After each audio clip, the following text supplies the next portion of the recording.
चलिए तो क्लास 10 का हम लोग आगे का क्वेश्चन देखेंगे। पिछले क्लास में 13 तक हुआ था और अभी हम लोग 14 से देखेंगे ना। पीवाईक्यू ही अभी चल रहा है, ताकि आप पीवाईक्यू को देखेंगे तभी आपके क्वेश्चन सॉल्व करने की रणनीति समझ में आएगी। अब यहाँ पे देखेंगे क्वेश्चन नंबर 14 में क्या है। Do you know dot dot he lives ना, क्या डू यू नो, क्या आपको पता है डॉट डॉट ही लिव्स। अब ऐसे क्वेश्चन जब भी करते हैं, किसी से पूछते हैं क्या आपको पता है, वह रहता है, वह रहता है, लेकिन रहने की बात होती है तो कहीं ना कहीं उसका कोई प्लेस होगा, और प्लेस के लिए यहाँ पे आपको पता होगा वेन का इस्तेमाल नहीं करेंगे, विच का भी इस्तेमाल नहीं करेंगे। विच का इस्तेमाल होता in which class do you read तब होता, लेकिन यहाँ पे इसका इस्तेमाल नहीं। व्हाट ही लिव्स, क्या वह रहता है, वो भी नहीं, यानी प्लेसेस का इस्तेमाल करते हैं। इसलिए यहाँ पे जो आपका ऑप्शन होगा वो वेयर होगा। Do you know where he lives, यानी क्या आपको पता है कि वह कहाँ रहता है। ठीक है, अगला क्वेश्चन है he worked hard so that ना, वह कड़ी से कड़ी मेहनत करता है ताकि he may pass, he might pass या he can pass या लास्ट में none of these। तो जब भी क्वेश्चन अगर पास्ट में रहेगा तो आपको ऑप्शन आगे वाले भी लाइन भी हमेशा पास्ट में ही आपको सर्च करना होगा। इसलिए he worked hard so that he might pass ना, वह कड़ी से कड़ी मेहनत करता है ताकि वह पास हो सके। इस प्रकार से आपके यहाँ पे क्वेश्चन बने। आगे देखिएगा 16 नंबर में क्या है, dot dot dog seldom bite. अब ये आपके प्रोवर्ब्स हैं, यानी कहावतें हैं, तो ऐसे में आपको प्रोवर्ब्स याद करना होगा। तो जो गरजते हैं वो गरजते नहीं हैं। उसी तरह से यहाँ जो आपका ऑप्शन होगा वो बार्किंग होगा, यानी ऑप्शन सी होगा, बार्किंग डॉग सेल्डम बाइट ना, जो गरजता है वो गरजता नहीं है। इस प्रकार से ये आपके ऑप्शन होंगे ना। अगला क्वेश्चन देखिएगा, read the passage given below and choose the correct option to answer the question ना।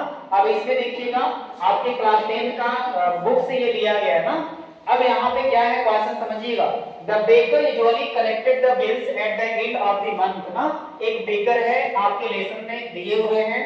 बेकर हमेशा बिल को कलेक्ट करता था, कब करता था, at the end of the month। कब करता था, end of the month में। Monthly accounts used to be recorded on some wall in pencil. और जो रिकॉर्ड करता था, कहां पे रिकॉर्ड करता था, वॉल में, जो कि पेंसिल से लिखता था ना।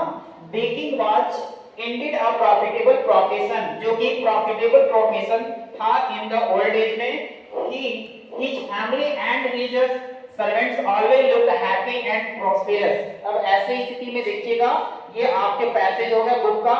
अब आपसे पहला क्वेश्चन यहाँ पे पूछ रहा है, when did the baker collect his bills, यानी वो बेकर जो था वो बिल को कब कलेक्ट करता था।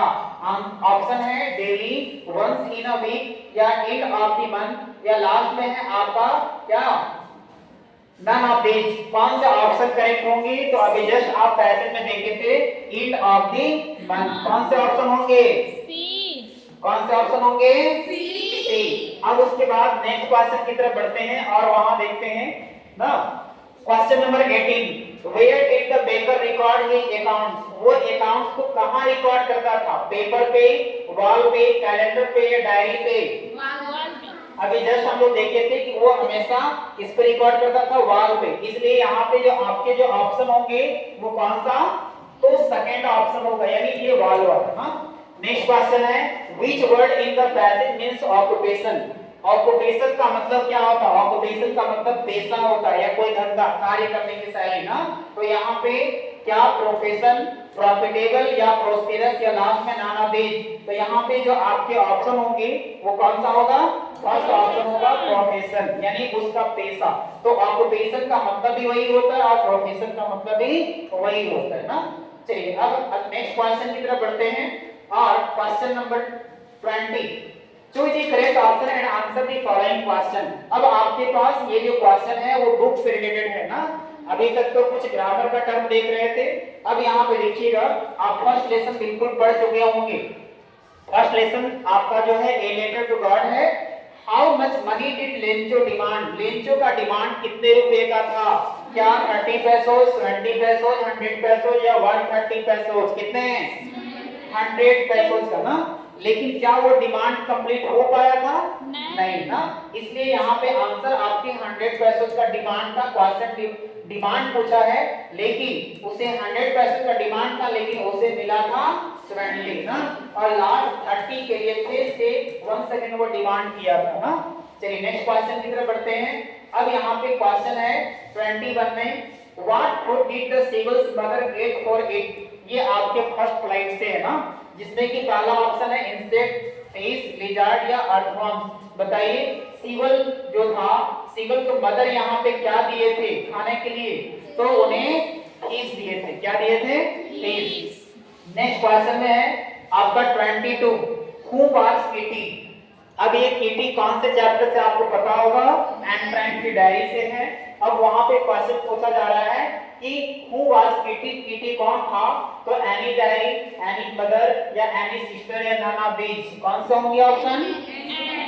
एनी डायरी ना, यानी आपके फर्स्ट वाले ऑप्शन करेक्ट होंगे। अब उसके बाद नेक्स्ट क्वेश्चन की तरफ बढ़ते हैं। नेक्स्ट क्वेश्चन क्या है, who did Mandy think would win the contest। उस कंटेस्ट में किसने जीता था, क्योंकि ये PYQ है तो हो सकता है कुछ लेसन आपके कटे हुए होंगे सिलेबस में, लेकिन यहाँ पे क्वेश्चन क्या है, who did Mandy think would win the contest, यानी कौन उस कंटेस्ट में जीते थे। तो आंसर क्या होगा? पैगी ना, यानी इसके ऑप्शन वांडा, पैगी, मैडी और अमांडा, लेकिन यहाँ इसके जो आंसर होंगे वो कौन से होंगे? पैगी। नेक्स्ट क्वेश्चन है आपका 24, वेयर इज कुर्ग। कुर्ग कहाँ है ना, तो केरला में है, कर्नाटका में है, कश्मीर में है या असम में है। तो ये आपको पढ़ाते समय बताया गया था कि कुर्ग जो है वो कहाँ है? कर्नाटका ना। तो इसलिए आपके जो ऑप्शन है वो कौन से होंगे? सेकंड ऑप्शन होगा। नेक्स्ट क्वेश्चन है, who has written the poem Amanda, यानी अमांडा एक पोएम है और अमांडा को लिखने वाले कौन हैं, तो आपको पता होगा।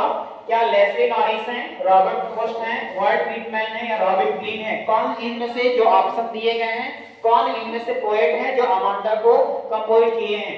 क्या बता सकते हैं आप लोग? कौन सा? रॉबिन ग्रीन है ना, ये आपके अमांडा का पोएट है। नेक्स्ट क्वेश्चन है, how did tricky look. Tricky कैसा दिखता था ना, ट्रिकी का आकार क्या था, किस प्रकार से। ट्रिकी आपको पता होगा डॉग है, तो यहाँ पे जो इसका आंसर होगा वो लाइक अ ब्लड सॉसेज था, बिल्कुल उसके जबड़े और दिखने में डरावने लगे इस तरह से। नेक्स्ट क्वेश्चन है 27 में, what did max want. Maxwell आप पढ़े होंगे उस लेसन में, मैक्स क्या चाहता था, क्या रिपोर्ट, पिस्टल, कीज या नन ऑफ दीज। तो इसके आंसर क्या होंगे? रिपोर्ट चाहता था ना, तो यहाँ पे आपके जो आंसर होंगे ए रिपोर्ट होगा। नेक्स्ट है question number 28, in which class was Richard एब्राइट when he lost at the country science fair ना। अब बताइए रिचर्ड एब्राइट कौन से क्लास में थे जब वो लॉस्ट किए थे कंट्री साइंस फेयर, यानी साइंस का जो मेला ना, विज्ञान मेला। 5 क्लास में थे, 6, 7, 8। कौन से क्लास में थे? 7 क्लास में। कौन से क्लास में थे? 7। इसलिए यहाँ पे इसका जो ऑप्शन होगा वो आपका सी ऑप्शन होगा। नेक्स्ट क्वेश्चन है, Matilda was born into a family of. Matilda किस परिवार में जन्म ली थी? क्या क्लर्क, टीचर्स, नेक्स्ट है आपका नर्सेज या नन ऑफ दीज। क्या होगा? क्लर्क ना। इसके जो आपके वो मैटिल्डा का जन्म हुआ था वो क्लर्क वाले फैमिली में हुए थे। नेक्स्ट है आपका 30 नंबर, व्हाट वाज भोली रियल नेम। भोली का रियल नेम क्या है? अब यहाँ पे ऑप्शन में थोड़ा आपको मिसस्पेल्ड हो गया है, जिसमें कि आप देखिए ऑप्शन ये ना बी और डी है, तो ऐसे स्थिति में उसके भोली का रियल नेम सुलेखा ही है, लेकिन यहाँ पे दो ऑप्शन है, तो कोई एक ही ऑप्शन आपको करेक्ट करना होगा। इसमें हो सकता है कि आपके जो भी वहां जैकपॉट द्वारा अगर मिसस्पेल्ड लिखा होगा, गलत होगा, तो भी मार्क्स मिलेगी, क्योंकि ये गलती आप लोग की नहीं है, ऊपर से किया हुआ है। तो ऐसे में इसका जो आंसर होगा वो क्या है? सुलेखा है। नेक्स्ट क्वेश्चन है आपका सेक्शन बी है, तो सेक्शन बी हम लोग आज नहीं अगले क्लास में करेंगे जो सब्जेक्टिव वाला है, ठीक है ना। तो फिलहाल आप इतना को जरूर पढ़िएगा, उसके बाद नेक्स्ट क्लास में सब्जेक्टिव लेकर आते हैं।